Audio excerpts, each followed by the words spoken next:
Oke, berikut ini adalah beberapa operator logika yang akan kita bahas di sini. Jadi operator logika kita itu kita mengenal empat ya sebenarnya. Ini saya tulis 5.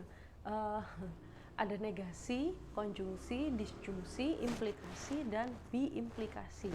Ada 5. Cuman biasanya yang kita pakai sebagai penghubung adalah 4, yaitu ini, mulai konjungsi, disjungsi, implikasi, dan biimplikasi. Jadi yang negasi itu ingkaran itu sebenarnya tidak merupakan operator utama ya, tapi penyambung saja. Negasi itu ingkaran. Singkatnya atau mudahnya, negasi itu ya ingkaran. Ketika kita ngomong tidak, bukan, itu namanya kita menegasikan sesuatu. Saya bukan laki-laki, berarti kan kita sedang mengingkari sesuatu, bahwa kita bukan laki-laki gitu kan ya. Jadi kalimat itu mengandung ingkaran karena mengandung kata bukan atau tidak. Saya tidak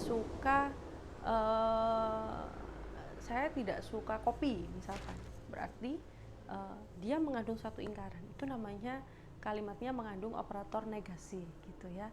Nanti kita akan bahas di pertemuan ini negasi, konjungsi, disjungsi kayaknya ya. Nanti implikasi dan biimplikasi kita bahas pertemuan besok ya. Kita kupas dulu operator konjungsi dan disjungsi gitu ya. Oke, kita masuk pertama, negasi. Definisinya, diberikan proposisi P. Misalkan saya punya suatu proposisi P. Ingat, proposisi itu suatu kalimat gitu ya, kalimat deklaratif yang memiliki satu nilai kebenaran ya. Dan itu saya simbolkan P kecil misalkan ya. Jadi tak kasih huruf supaya gampang gitu menyebutnya. Kalau saya punya proposisi P gitu ya. Nih, cara membaca definisi ya. Negasi dari P itu notasinya berarti seperti ini, pakai strip P gini, dibaca tidak P atau bukan P gitu ya. Boleh dibacanya macam-macam. Dia akan bernilai benar jika P bernilai salah. Jadi kalau proposisi awalnya itu P itu bernilai salah, maka negasi P akan bernilai benar. Begitu juga sebaliknya berarti. Kalau P awalnya itu benar, berarti negasi P-nya adalah salah. Ya, misal P-nya proposisinya adalah 2 adalah bilangan prima. Misal, berarti negasinya P berbunyi 2 bukan bilangan prima. Jadi diganti adalah sama bukannya.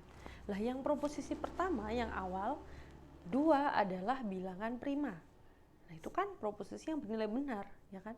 Maka negasinya akan bernilai salah. Jadi kebalikannya berarti kan 2 bukan bilangan prima kan salah gitu. Jadi kalau proposisi awalnya benar, berarti negasinya salah. Kalau proposisi awalnya salah, maka negasinya dia akan bernilai benar. Jadi kebalikannya lah gampangnya ya, kebalikannya. Jadi negasi itu kebalikannya atau ingkarannya. Selain dibaca tidak P, simbol seperti ini bisa juga dibaca tidak benar bahwa atau bukan P, negasi P, negasi dari P, sama saja ya. Banyak cara bacanya. Nanti akan kita ulas di belakang ya. Kita sudah kenalan sama negasi. Jadi negasi itu ingkaran ya. Ingkaran atau kebalikan gitu, kebalikan. Next. Kita ketemu operator yang kedua, konjungsi. Nah, karena ini kalau negasi tadi kan saya bilang dia bukan operator utama ya, karena tidak menghubungkan dua klausa. Kalau ini satu klausa dia bisa bekerja, negasi itu. Nah, yang saya bilang negasi tadi ada 4 yang paling utama ya, konjungsi, disjungsi, implikasi, dan biimplikasi. Kenapa? Karena 4 operator ini akan menghubungkan minimal 2 klausa, boleh lebih gitu ya, minimal 2 klausa, boleh lebih. Maka di sini di bagian definisi konjungsi akan diberikan definisi dari yang paling sederhana. Misal ada 2 ya, misal diberikan proposisi P dan Q. Jadi misal ada 2 ya, kita menyebutnya P sama Q. Ada 2 proposisi yaitu P sama Q gitu ya. Ini diberikan dulu, ini kan kondisi awalnya gitu ya, seperti yang Pythagoras tadi itu loh, ada syaratnya dulu. Konjungsi dari P dan Q ini baru mulai definisinya di sini nih. Nah, konjungsi dari P dan Q dinotasikan dengan simbol seperti ini, ada V terbalik seperti itu.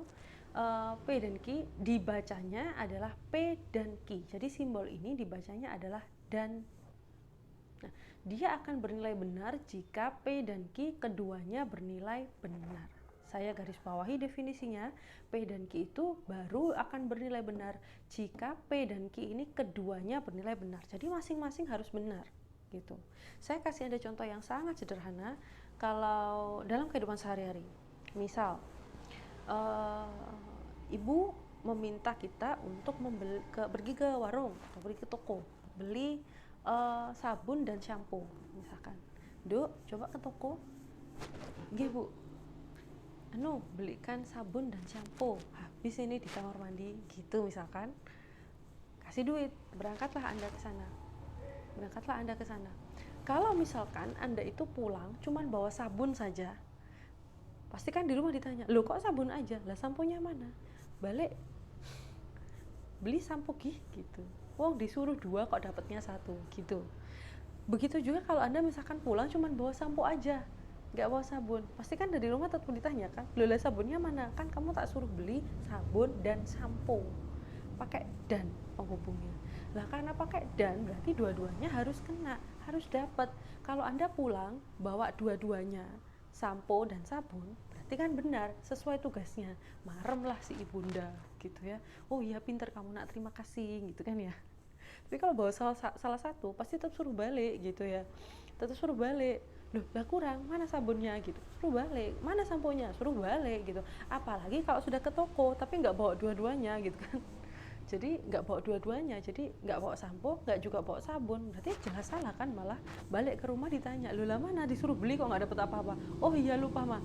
Baliklah otomatis ke toko gitu kan ya. Nah itu sebenarnya ilustrasi yang sangat mudah dari hukum konjungsi. Jadi dia baru akan bernilai benar, kondisi yang disuruh ibu tadi itu namanya konjungsi. Konjungsi itu baru akan bernilai benar kalau dua-duanya bernilai benar gitu. Kalau salah satu tok nggak bisa, masih salah. Apalagi kalau dua-duanya salah, jelas dia bernilai salah. Nah inilah yang kita sebut sebagai, ini namanya, ini kita sebut sebagai tabel kebenaran. Tabel kebenaran itu isinya apa? Isinya adalah berbagai kemungkinan kombinasi yang bisa kita dapatkan dari suatu kalimat atau dari suatu proposisi. Nah di sini kalau saya punya 2 proposisi, maka kondisi yang terjadi bisa bisa 4. Bisa benar-benar, ya maksudnya bisa dua-duanya benar, bisa yang pertama benar yang kedua salah, bisa yang pertama salah yang kedua benar, atau bisa yang pertama maupun yang kedua sama-sama salahnya. Ini ya, kalau satu proposisi tadi ini, satu proposisi ini ya, kemungkinannya kan karena satu proposisi kan punya satu nilai kebenaran, berarti bisa benar, bisa salah gitu. Kalau kita punya 4, maka ada 4 kombinasinya, benar-benar, benar salah, salah benar, atau salah-salah. Nah, konjungsi itu, hukum konjungsi baru akan bernilai benar jika kedua proposisi ini bernilai benar. Kalau salah satu aja yang benar, dia masih salah, apalagi dua-duanya, jelas dia bernilai salah gitu ya. Kira-kira seperti itu. Jadi dua-duanya salah, ya tetap salah gitu kan ya. Baru benar kalau dua-duanya benar. Nah, selain dibaca dan, ini kan tadi kan dibaca P dan Q gitu ya. Selain simbol ini, selain digunakan selain dibaca dan, dia bisa juga diterjemahkan dalam bentuk yang lain. Ini misalkan P dan juga Q. Nah, itu maknanya sama dengan konjungsi. Operator ini namanya konjungsi. P tetapi Q, ini juga sama maknanya. Tetapi itu sama, ekuivalen, sama nilainya dengan dan. Jadi kalau saya punya kalimat P tetapi Q, itu sama nilainya sebenarnya dengan konjungsi ini. Konjungsi. P meskipun Q, ini sama, operatornya konjungsi juga. P maupun Q, operatornya juga konjungsi. Ini perlu sekali dihafalkan atau perlu sekali dipahami oleh mahasiswa supaya nanti ketika mentranslate kalimat apapun di matematika, di hukum-hukumnya nanti akan tetap menggunakan operator yang benar gitu ya. Next, saya maju ke disjungsi. Nah, kebalikan dari konjungsi tadi ya, ini operator yang berbeda. Sekarang definisinya diberikan proposisi P dan Q. Jadi ada dua lagi proposisinya ya, ada P ada Q gitu ya, P sama Q. Contoh aja gitu, kalau mau A sama B ya boleh, terserah ya. Saya ngasih contohnya, saya kasih huruf P sama Q. Nah, sekarang definisinya, disjungsi dari P dan Q dinotasikan dengan simbol yang seperti ini, huruf V biasa, bukan huruf itu simbol V gini. Simbol ini namanya disjungsi, dibaca P atau Q. Jadi simbol ini dibaca atau, dia bernilai benar jika P dan Q salah satu atau keduanya bernilai benar gitu. Jadi diingat-ingat definisinya, kalau disjungsi itu baru bernilai benar, dia akan bernilai benar jika P dan Q itu salah satunya benar atau dua-duanya benar juga dia sudah benar gitu. Contohnya seperti tadi, ketika misalkan diminta membeli ini deh, misalkan deterjen, kita ganti ya. Coba Dok ke warung beli Rinso atau Soklin misalkan gitu ya. Rinso atau Soklin gitu. Berarti ketika kamu ke toko kemudian membeli Soklin dibawa pulang, kan boleh. Karena ibunya bilang Rinso atau Soklin gitu. Misalkan, ya kan? Beli Rinso atau Soklin gitu. Berarti dapat Rinso boleh, dapat Soklin juga boleh, karena dua-duanya boleh kata ibunya. Beli Soklin, Rinso atau Soklin. Tapi kemudian kalau misalkan dapat dua-duanya, misalkan duitnya cukup, sampai di toko ternyata ada Soklin, ada Rinso juga. Ya udah deh saya beli dua-duanya aja gitu ya, ben marem gitu misalkan. Maka dibeli dua-duanya nggak apa-apa, kan bener juga, yang penting kan dapat deterjen gitu, karena ibunya bilang beli Rinso atau Soklin. Berarti itu artinya dia lebih lemah daripada hukum yang dan tadi itu loh. Kalau hukum atau itu kan ya pokoknya dapat gitu ya, beli Rinso atau Soklin lah gitu, pokoknya dapat gitu kan biasanya. Nah, berarti dapat dua-duanya nggak masalah, benar. Dapat salah satu juga benar, mau memang bilangnya atau. Beli dapat Rinso aja boleh, benar. Dapat ini nggak dapat Rinso tapi dapat Soklin, benar juga gitu. Dia baru akan bernilai salah kalau kita pulang nggak bawa apa-apa. Sudah disuruh ke toko beli Rinso atau Soklin, ternyata pulang nggak bawa apa-apa, nah itu salah berarti. Ini namanya hukum disjungsi. Jadi beda ya, hukum disjungsi itu kalau dua-duanya salah baru dia akan bernilai salah gitu, kira-kira begitu. Nah, selain dibaca atau, nanti simbol ini bisa juga dibaca ataupun gitu ya, bisa juga dibaca ataupun gitu. Itu definisi disjungsi. Nah ini sebenarnya ada sedikit pergeseran untuk disjungsi. Jadi disjungsi itu ada dua macam. Ada yang kita sebut disjungsi inklusif dan ada yang disebut disjungsi eksklusif. Bu, apa juga itu Bu disjungsi inklusif eksklusif? Sebenarnya ini karena pergeseran bahasa ya, karena dulu ini berkembang di negara barat, mereka punya hukum.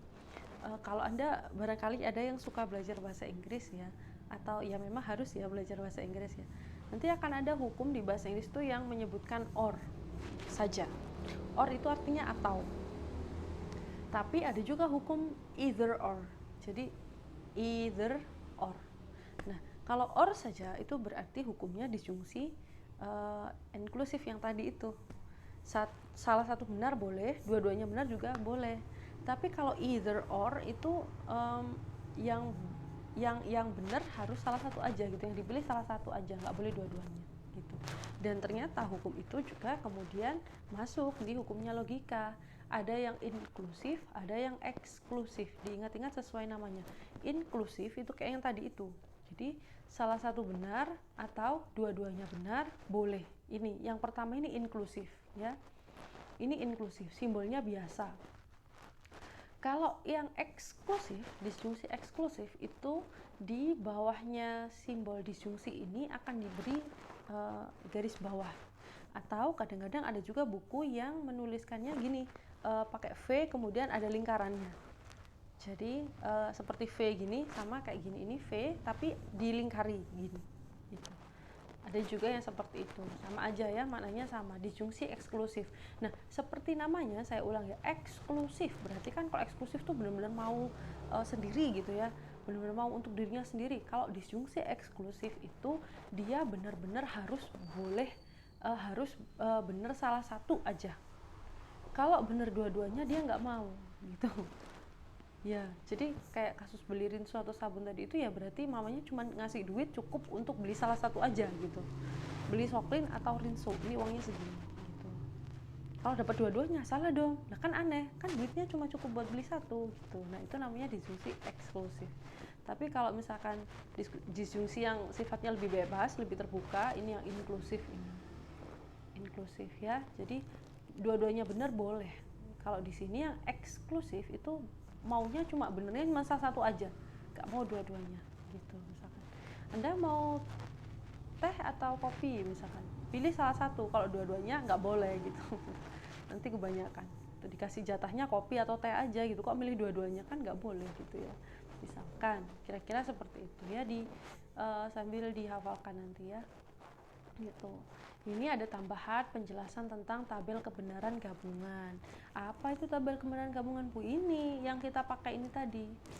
Jadi ketika kita menyusun atau melihat ada banyak kemungkinan, atau bagaimana kita melihat kalau kasusnya benar, salah itu bagaimana, nah itu kita sebut sebagai tabel kebenaran gabungan.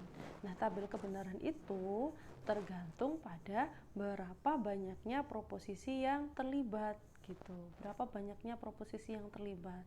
Kalau proposisi yang terlibat cuma satu, berarti kemungkinannya hanya ada dua, B sama S. Tapi kalau proposisi yang terlibat ada dua, berarti ada banyak kemungkinannya, bisa BB, BS, SB sama SS gitu ya kemungkinannya. Sama kayak materi apa ya, kalau di SMA materi apa ini, kayak gini nih. Kayak gitu ya. Kemudian kalau kita punya 3 proposisi, misalnya berarti 3 proposisi itu berarti 3 kalimat Bu. Betul, 3 klausa. Tadi ya proposisi majemuk terdiri atas 3 proposisi formula yang terdiri atas 3 atom. Nah itu berarti kayak gini. Kalau 3 berarti lebih banyak. Betul, namanya kombinasi ya. Berarti semakin banyak. Bu kalau mau menghitung bagaimana? Kalau menghitung itu pakai 2 pangkat kemungkinannya. 2 pangkat banyaknya proposisi. Banyaknya proposisi 1 berarti berapa banyak kemungkinan ya? 2 pangkat 1. Ada 2, B atau S. Kalau punya 2 proposisi gimana? Berarti 2 pangkat 2, ada 4 kemungkinan gitu.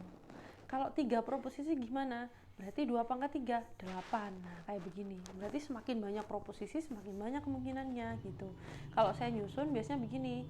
Misalkan ini proposisinya proposisinya 1, berarti kan 2 kemungkinan, langsung B atau S ke bawah. Terus ini kalau saya punya 2 proposisi, berarti saya bikin 4, bikin 2 kolom.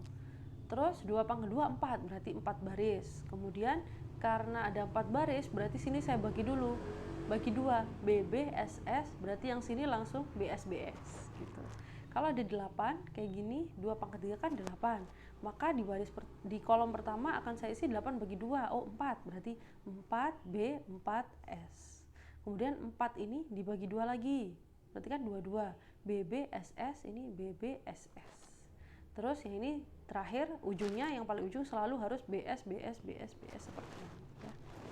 Gitu, nantilah kita latihan lagi. Kira-kira begitu untuk tabel kebenarannya ya. Berarti kalau semakin banyak yang terlibat ya otomatis tabelnya akan semakin banyak ya. Kira-kira seperti itu. Nah, ini contohnya. Contohnya ya. Contohnya, kalau ada negasi, jadi saya punya kalimat majemuk yang seperti ini, sudah cukup panjang ya. Ada P sama P digabungkan dengan operator disjungsi. Yang depan ini ada negasinya, berarti kita baca negasi P atau P. Sedangkan yang di depan masih ada negasi lagi, berarti saya tambahkan kalimatnya kalau gitu. Misalkan saya baca, ini negasi itu kan banyak ya cara bacanya ya. Saya bikin yang begini. Tidak benar bahwa gitu, koma, negasi P atau P. Itu bisa juga. Kalau yang ini P dan dalam kurung negasi P atau Q, bisa juga ya. Nah, kalau dilihat ini kan kalimat ini ada berapa jenis proposisi, ada berapa jenis kalimat, ada berapa jenis proposisi ya. Bukan ngitung dari banyaknya ini ya, bukan, tapi berapa jenis. Ini ada P sama P juga, berarti kan sebenarnya satu proposisinya satu huruf saja P, berarti karena ada satu huruf saja maka di sini Anda cukup bikin 2 kemungkinan, B atau S. Kemudian diruntutkan dari sini. oh di sini ada negasi yang langsung nempel sama P, berarti di sini kita pakai negasi P dulu. Negasi dari B otomatis S, salah ya, benar, ini salah. Kemudian negasi dari salah, maka nilainya adalah benar, atau kebalikan dari salah, benar otomatis gitu. Kemudian kita akan mulai menentukan yang pertama mulai dari yang di dalam kurung, seperti yang hukumnya di perhitungan biasa. Kan selalu kita dahulukan yang ada di kurung gitu ya. Nah, ini yang ada di kurung dia menggunakan hukum disjungsi. Berarti di sini kita akan membacanya ini disjungsi ini negasi P atau P. Berarti kita lihat dua kolom ini. Dua kolom ini bisa kita lihat disjungsi, definisinya masih ingat ya, disjungsi itu dia benar-benar kalau salah satu benar atau keduanya bernilai benar. Salah satu benar atau keduanya bernilai benar. Nah, di sini B, sininya S. Kan ada salah satu yang benar, berarti dia ini nilainya adalah benar. Kemudian ini disjungsi lagi, negasi P atau P. Sini B, ini S. Berarti kan ada B-nya satu kan, berarti dia bernilai benar. Sudah, yang di dalam kurung sudah selesai. Berarti sekarang tinggal kita operasikan dengan yang terakhir, yaitu operasi negasi lagi. Yang negasi dari apa ya? Negasi dari kolom ini. Berarti negasi dari B ya S. Negasi dari B lagi ya S. Jadi kebalikannya dari benar ya salah. Berarti kesimpulan akhirnya proposisi ini semuanya nanti akan bernilai salah gitu ya. Di sini juga sama. Kalau di sini Anda lihat jangan hitung dari banyak hurufnya, tapi berapa jenis. Nah, di sini kan ada P, ada Q. Meskipun P-nya ada dua, dihitung satu aja. Ada P, ada Q. Oh, ada dua jenis. Berarti ada dua proposisi. Kalau dua proposisi tadi ada 4 kemungkinan, gitu kan ya. Jadi di sini BB, SS, BS, BS. Karena ada 4 kemungkinan gitu. Kemudian di sini kita memerlukan negasi untuk P, berarti saya tambahkan satu kolom negasi P. Berarti negasi P itu ingkaran dari P atau kebalikan dari P. Maka yang kita lihat kolom ini. Nah, kolom ini taruh di sini nanti. Ingkaran dari B S, ingkaran dari B S, kebalikan negasi sama aja ya. Kebalikannya S B, kebalikannya S B gitu. Perlu negasi Q enggak? Nah, di sini kalau dilihat nggak ada negasi yang nempel sama Q, berarti nggak perlu. Kita nggak usah tambahkan kolom negasi Q. Jadi sesuai kebutuhan yang ada di kolomnya. Nah, di sini sekarang sudah di dalam kurung kita diminta untuk menentukan nilai dari negasi P atau Q pakai hukum disjungsi. Berarti di sini saya akan melihat kolom ini, kolom negasi P dan juga kolom Q. Nah, pakai hukum disjungsi. Ingat, hukum disjungsi itu adalah atau. Berarti boleh salah satu bernilai benar, dia sudah benar gitu kan ya. Nah, di sini kolom ini, ingat kolom ini dan kolom ini dulu. S B, berarti di sini nilainya adalah B, benar. Di sini S, di sini S, nggak ada yang benar, berarti salah. B, B, ada yang benar kan? Tetap dia nilainya B. Sini B, sini S. Oh, ada yang B. Oh, berarti dia nilainya B. Kan disjungsi biasa, inklusif gitu. Sudah ini selesai, sekarang berarti kan ini sudah selesai semua dalam kurung. Berarti ini satu paket ya. Kemudian disuruh menentukan nilainya P dan ini tadi. Jadi pakai hukum konjungsi. Jadi kita akan lihat kolom ini, ini dan kolom yang pertama P, karena yang diminta P dan ini. P ini dan kolom yang terakhir ini tadi yang terakhir kita kerjakan. Nih, pakai hukumnya operatornya adalah dan. Nah, dilihat lagi definisi. Dan itu operatornya adalah baru bernilai benar jika dua-duanya benar gitu. Jadi kalau dua-duanya benar baru benar, kalau enggak ya salah gitu ya. Nah, ini coba dilihat kolom ini dan kolom ini. Ini benar. Berarti nilainya benar ya. Kemudian kolom ini salah, kolom ini benar. Nah, masih ada yang salah, berarti dia tetap bernilai salah karena hukumnya konjungsi itu harus dua-duanya benar. Ini benar. Sorry noise. Ini benar, ini salah, tetap bernilai salah karena harus dua-duanya. Terus ini benar, ini salah, tetap bernilai salah. Berarti kesimpulan akhirnya dia nilai kebenarannya adalah ini B S S S gitu. Udah selesai nih kan kayak gini gitu ya. Seperti itu kita menggunakan tabel kebenaran. Jadi tabel kebenaran itu kita gunakan manakala kita tidak diberikan kalimatnya, kita hanya diberikan analisis. Ini loh kalimat simboliknya, cek aja ini nilai kebenarannya apa gitu. Berarti kan kita nggak tahu, nggak bisa ngecek benar salahnya, maka kita list semua kemungkinannya lah. Caranya seperti ini tadi gitu ya. Andai kan kalimatnya sudah dikasih, P-nya itu kalimatnya ini, Q-nya kalimatnya ini, berarti bagaimana nilai kebenarannya lah, itu kita bahas di bagian translasi itu ya setelah ini. Oke, saya lanjutkan di video yang selanjutnya.